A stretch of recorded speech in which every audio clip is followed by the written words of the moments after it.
Let's review how to troubleshoot a trach tube occlusion. When we come to see the patient and we find that the patient has some signs of respiratory distress, the oxygen saturation is lower than 92%, we would like to take a look at the trach tube. So the first thing that we need to do is we remove the inner cannula. If the trach is occluded, we have to get a new spare trach tube or inner cannula and insert it. We can manually ventilate the patient.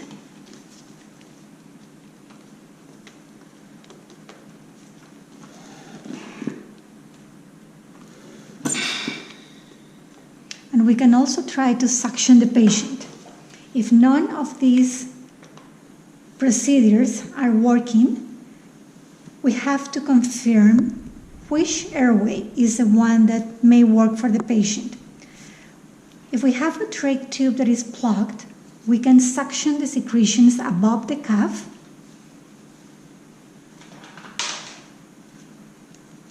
via subglottic port. So we can get rid of all the secretions before we deflate the balloon.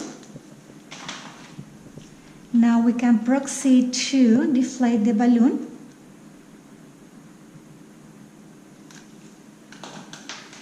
Now we can attempt manual ventilation via trach.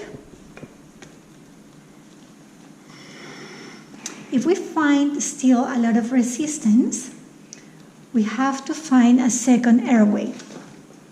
Somebody will occlude the trach tube and we will use a face mask to ventilate the patient. We need 3 people.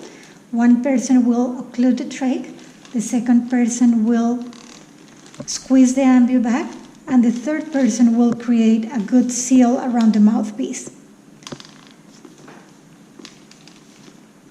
If this doesn't work, we can remove the trach tube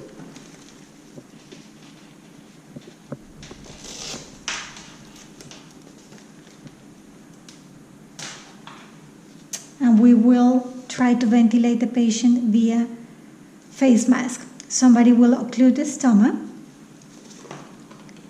Another person will hold the mask. 2 thumbs on each side of the mask. 4 fingers will grow the jaw and bring it up. And somebody will squeeze the back. And if the patient doesn't have any spinal cord injuries, we can also do the head tilt maneuver.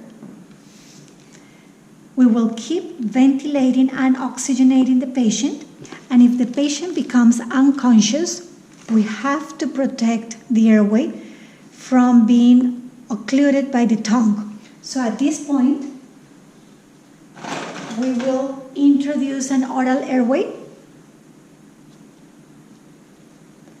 and we will continue to manually ventilate the patient until help arrives.